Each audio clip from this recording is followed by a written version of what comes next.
Yo, what's good? What's poppin'? This is Cam Newton, and this is my 4th and 1 hot take of the week. What's good, bud? Yeah! Come on now. Let's get right into it, man. What we got going on? Man, we have to unpack the draft. Obviously, we had a draft party going live this past week to go over our top 10 picks, but something that went crazy. We thought he was going to go number 2 or number 3 at the latest, at least the top 10, and he ended up going in the 5th round. We're talking about Shedeur Sanders. Yeah. So we have to unpack everything that has happened. If anybody can talk about this, it's me. Yeah. You can look at my situation and you can say, hey, Cam was boycotted by this or blackballed by the league for not allowing you to get in. He got Colin Kaepernick. But that's subjective. I had an aura that came with the Cam Newton name. And some would say, is that greater than what will come with him? Correct. Can his skill supersede his aura? Yeah. And teams were not willing to take that chance. And that's something as a man that I have to live with. Yeah. And that's not to say that, man, the league corrupt or this person is bad about that. It's like, no, bro, like there's unspoken rules about being in corporate. There's unspoken rules that goes with being a franchise quarterback. And Shedeur, you were a person that, contrary to what many may think, was an example to say, like, hold on, some liked it, some loved it, and some didn't even want to associate themselves with it because there's so many things that you have to ask. If we draft you, will it be a circus in the locker room? Yeah. If we draft you, will your father be hands-on and dictating to this organization like what you are and what you're not going to do? Yeah. That's not what we want to subscribe to. Yeah. And you've seen it happen in real time. It's extremely unfortunate, but I want to dwell on this. You got drafted, bro. Yeah. All this is in the past. Yeah. Now, Rewrite you. you can dictate what you deem you to be the person that you know you can be. Legendary. And I wanted to ask you this. Give him some game, right? As Cam, you don't walk these same shoes. Obviously, you went number 1 overall. But right now, if you're Shedeur Sanders, walking in Cleveland in the Browns facility, what are some tips that you would give him? What would you be doing right now to change that stereotype or that narrative? Like, how would you act? Or how would you go about winning over this franchise, winning over your teammates, and implementing a new change in this aura, this persona of Shedeur Sanders? Shedeur Sanders, this message is directed to you. Lead with work, not clout. I'll say it again. Lead with work, not clout. Lead with you're working to be the starting quarterback to a unproven quarterback room. This is a great situation for Shedeur. Okay. You dig what I'm saying? It was looking like a question mark to me, but I want to hear your take on that. No. This is a great situation here because it's not like he's going into a quarterback room, no matter whoever was drafted. Yeah. I look at a quarterback room that everybody's even and everybody's equal. So if you legendary, like you say you are, this is how you prove it. Don't lead with the chains. Don't lead with the cars. Don't lead with the aura of content and this, that. Man, if you want to win people over, you win them over by working. You win them over by knowing what you're supposed to do and what others are supposed to do as a quarterback. Not this, not the cameras, not it's, man, we working. What we working at today? Hey, coach, hey, man, I need to get in this book, man. Hey, dog, I need to understand what's my sight adjust. I need to understand all my formations. I need to understand my protections. I need to understand what my slot receiver is supposed to do if we're hot off these 2 individual defenders. You see what I'm saying? Yeah. Lead with work, not clout. Do not, and I'll say this again to add to the third one, do not play the victim. Because if you would take your situation and you would ask somebody else who would have wanted to be drafted the 144th pick, you got thousands of players that would have said, man, draft me, Cleveland. Just give me a shot. Just give me an opportunity. There's so many players that's still out there that have not got drafted yet. There's so many players that feel like they are deserving of a draft to get drafted. So, yes, is the name big? Yes. But lead with work, not the aura, right? So as you talk about him not playing the victim role, we have to talk about what happened during the draft, all right? So during this draft, he got a prank call by the Falcons defensive coordinator, son. So they said he must have gotten his number from an email, and his son prank called Shedeur during the draft.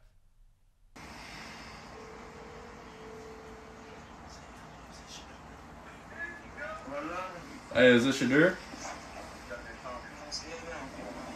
Hey, this is Mickey Loomis here, the GM of the New Orleans Saints.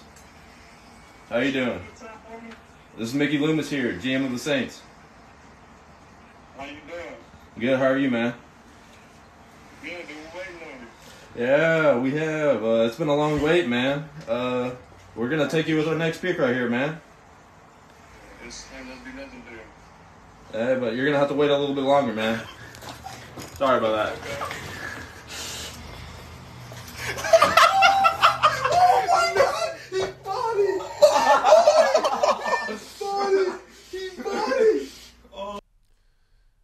It's so disgusting to live in an era now where everybody feels like they have to record everything.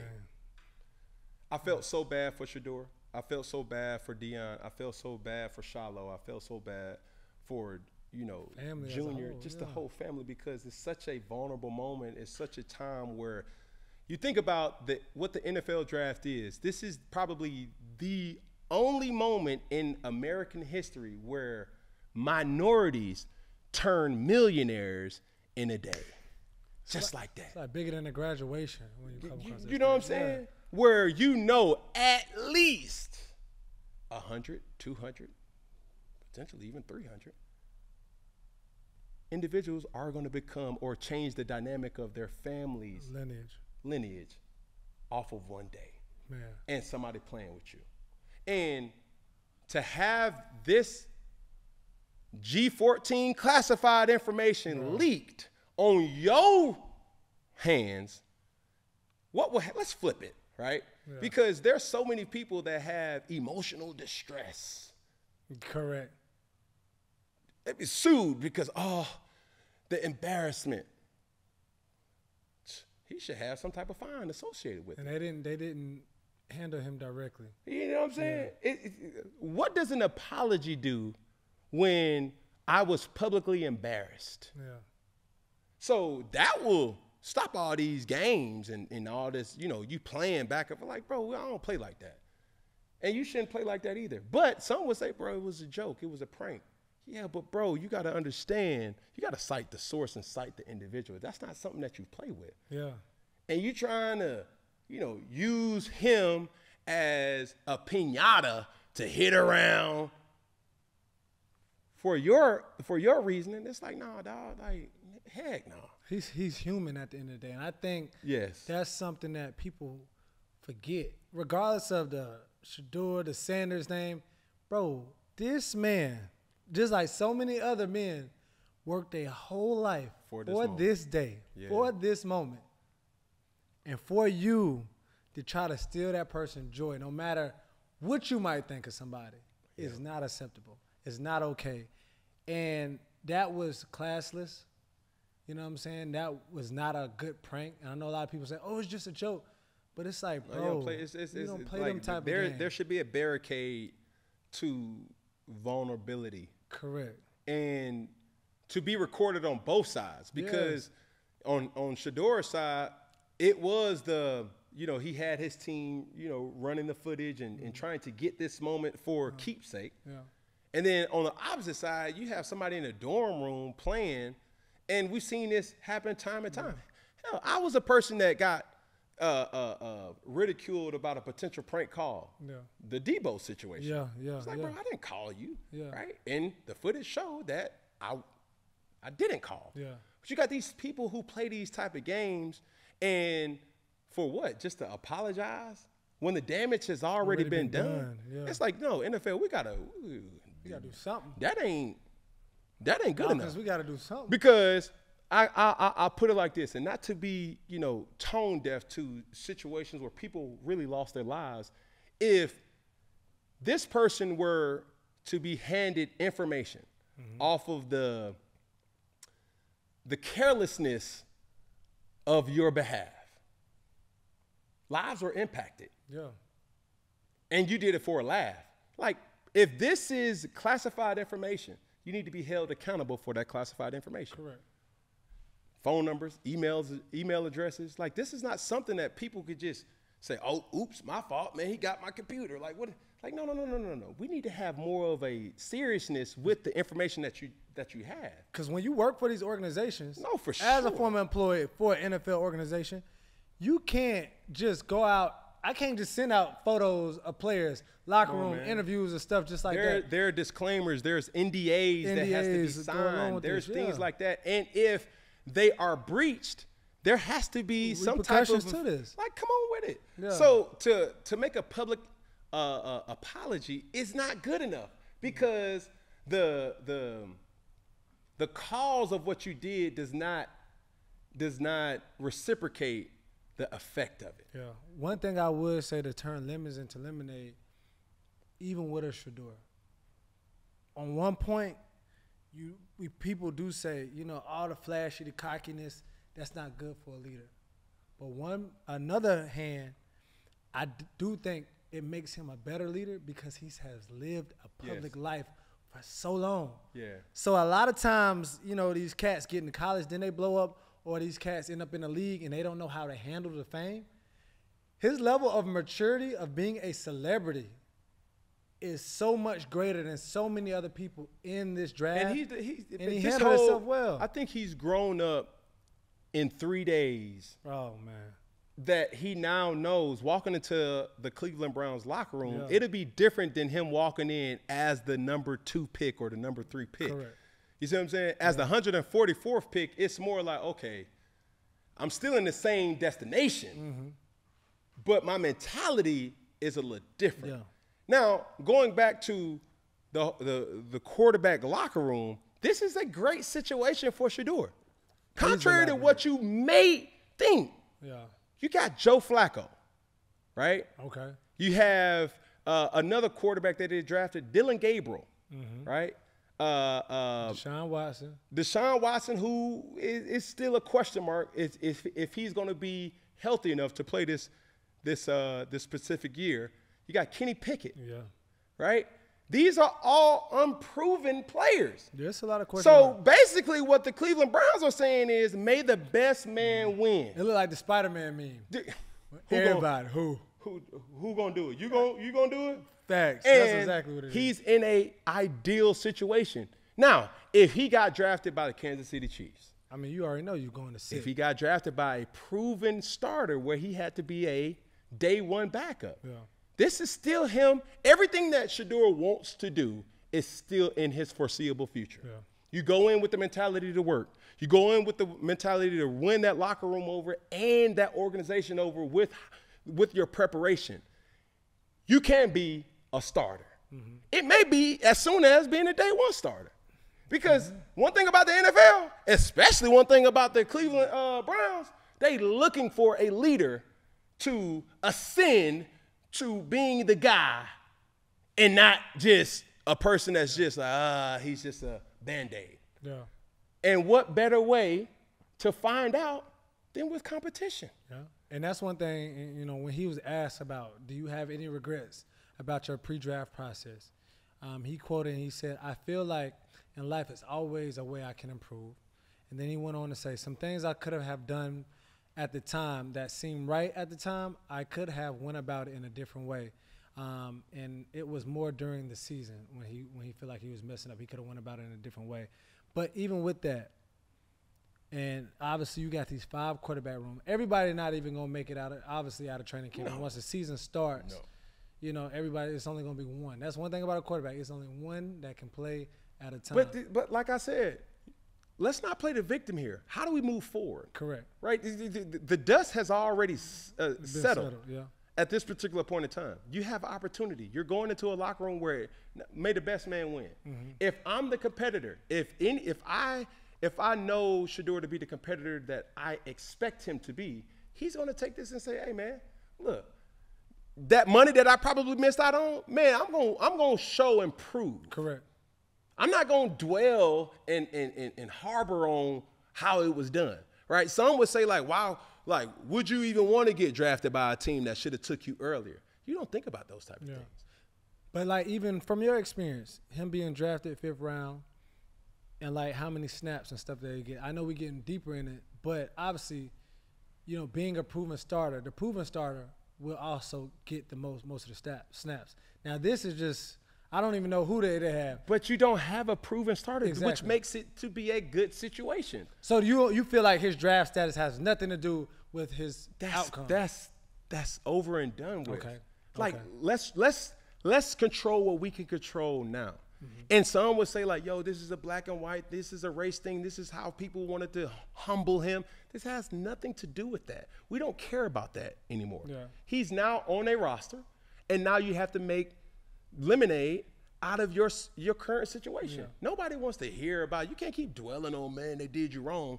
Bruh, make it right. Yeah. These are the cards that you were dealt, and you got to get 7 books. Yeah. And it's not for you to just say, like, yo, I wish I would have did this, or I wish this would have happened. Look, dog, I learned from it, and I'm better from it. Yeah. See what I'm saying? When you talk about the Super 6 that you have to pander to, right? These guys, you got to start winning people over with work first, not the aura. You have to win people over with the expectation of the quarterback. Because when you look at the game changers in this league, Josh Allen, Joe Burrow, Patrick Mahomes, Lamar Jackson, those guys change the whole energy because of their involvement with that team. Mm-hmm.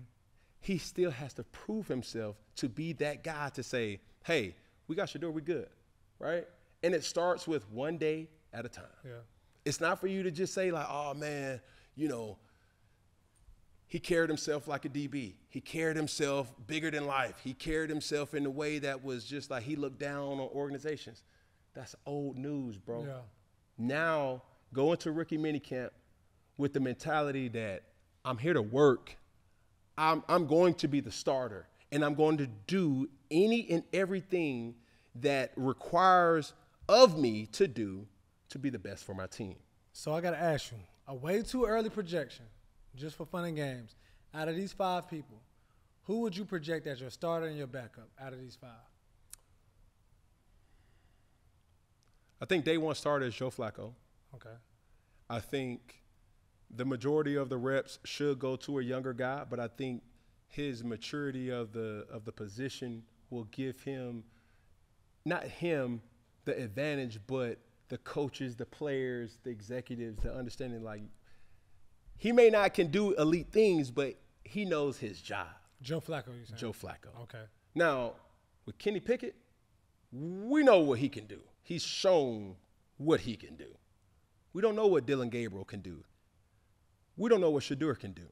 So whoever takes the bull by the horn and gains ownership of that specific position will prevail at the end of the day. And where I know you didn't bring up Deshaun Watson. Deshaun is in a situation that's like, I don't know if they even want him there. With the owner saying whatever he's saying. They've drafted 2 quarterbacks. They went out and got another quarterback. Yeah. What does that say? What does that message say? Yeah. We're moving on without you. Yeah. You see what I'm saying? And with the public, message that the owner even had, it's not looking good for Deshaun Watson. Yeah. That's not to say he can't come back from it. And if he did, boy, that's a hell of a story. It's a story, but this is like Cinderella don't play football.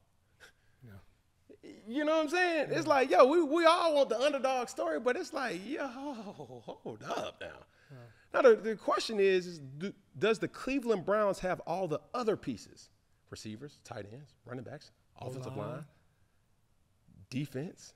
They solidified their guy in Myles Garrett in the offseason. So, yeah.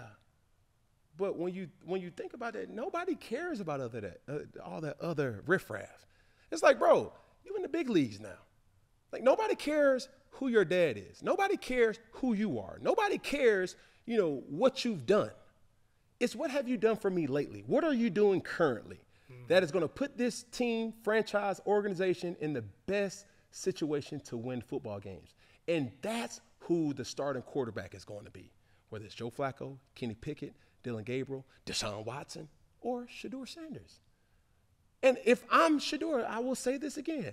I want this situation more than anything because now I can get to prove to everybody that I won the starting position because nobody gave me anything. That has been the narrative of Shedeur. He's been in a very comfortable situation dating back to rec ball where his father coached him. High school, his father coached him. College, his father coached him. So he's never really played an away game. That'll be good. That'll be so good. And if he comes out, because you can't say daddy ball no more. You can't say that at the biggest level. You can't say he playing for the Big 12. He's not playing against top 5. This is the right there is why I say this is the best situation for Shedeur. Yeah. Because he has to claw his way to the top. Yeah. Does he have the capabilities of doing it? Absolutely. And if I'm in his camp, I'm telling him, like, bro, let's get to work. Yeah. Let's get to work. Let's show and prove, bro. Like, go into that locker room, man, I don't even want to use the humble word. Go into that locker room and win people over with your work, with your preparation. Be the first one in there. Be the last one to leave. Know what you're supposed to do. Because, hear me out, talk to me. In the NFL, all reps are accounted for, and all reps are not just reps on the football field. That's real. Stay with me now. I'm with you. Hey, Shedeur Sanders, who's blocking the mic? Or who's the mic here? Hey, what is your receiver doing right now? You have one opportunity to prove to your teammates and your peers, hey, coach, if that linebacker comes right there, we're going to have a sight adjust and the tight end is going to peek. Good job, Shedeur. Here we go. Next, moving on. That's a rep. See what I'm saying? Yeah. Now, if you bomb the answer or you bomb the question, hey, Shedeur, hey, what is this front right here? It's bear, defense. Incorrect. That's over defense. All right. What is this? These things, these reps will come at any given state. And you got to win them all. You got to win them all. And it becomes a competition when you walk into that facility and when you leave, you're always on the clock. And just to show, like, hey, the meeting starts at 7:45. Don't be the guy that's showing up at 7:40. I always had an OG tell me this. To be on time is to be late. To be early is to be on time. As a quarterback, you don't get the luxury to go about certain acts like a defensive back. It's expected for a defensive back to walk into a meeting at 7:42 with his hoodie on, with his headphones, you know what I'm saying, on his ears and pants sagging and things like that. That's what we expect from receivers, right? Offensive line, big guys walking in with the dip in their lip and, got to always have something to write on. Yeah. Always have your notepad. Take notes, active notes. Ask questions if you don't know. And if I'm giving you free game, I'll also find the GA. Yeah. Find the person who really knows this offense and say, hey, dog, let's lock in. It's Saturday. Hey, let's lock in. Hey, I ain't going back to Texas. Hey, let's lock in. I ain't going back to Colorado. Hey, let's lock in, bro. These are the things that people didn't know that Cam Newton did. It's like, bro, I have to find my edge. I have to slow the game down. And football, just like other sports, is a reactive sport. You can't react fast if you're thinking. Yeah. So if you know what you're supposed to do, now you can put your own twist in. That's where we see the legendary. That's where we see, okay, yeah, he got it. Yeah. Because one thing about the NFL locker room is this. Going back to this list of the Super Six, number 5. When you win them players over, hey. They're going to rock with I don't know about y'all. O-line doing? I don't know about y'all, but Shedeur out there looking good, bro. Yeah. You know what I'm saying? Yeah. I don't know about Flacco. Players talk, bro. Yeah. Man, I don't know about you, but boy, Kenny Pickett. This ain't the Kenny Pickett from Pittsburgh. Yeah. I don't know about you, but boy, Dylan Gabriel, where he went to Oregon? Shh. Man, he's slinging that thing.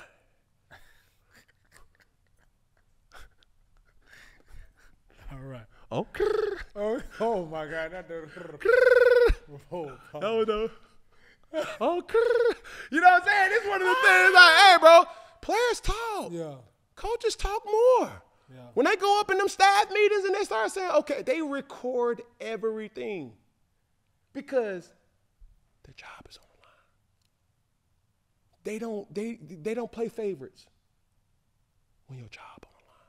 The best player will play because your job on the line. Everybody from GM on down to the players. I want to ask you this, though.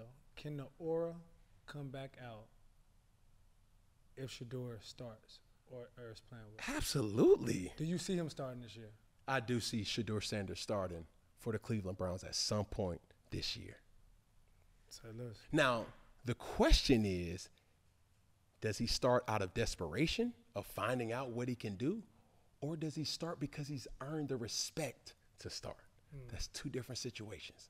Starting at 1-11 is different than starting at 0-0. Yeah. You see what I'm saying? It's like you're starting because you've earned the right to start, rather than saying, "Man, we ain't got We ain't got nothing else. You might as well. We ain't going to the playoffs. What else? Like, you got? you know what I'm Versus saying? we believe that No, you gonna no. give us He the best puts chance. this team in the best situation to win, and that's what it's all about. And that's why we can't harbor on what happened in the draft. That's true. It's like, bro, you're in a good situation, dog. Put all that behind it. Use that as fuel. Do not let that, use you and how you look at this whole situation. Like, no, nobody cares. We're trying to win football games. If anybody is desperate to get their organization to the playoffs, it's Cleveland. And I mean, what other way would you want to go? Yeah. Because it's such a very pedestrian position for a franchise. You can't name me one quarterback that you think about when thinking about the Cleveland Browns. I just got couch. Derek Anderson. Oh, is that Jim Couch? My dog, DA. But even that, it's like, dog, that was 20 years ago, bro. If not more. It's like, bro, this organization has been in dire need of a quarterback, which puts the onus back on you, Shedeur, to say, like, dog, I just needed an opportunity. And I got it. And you got it. Now what you gonna do with it? That's real.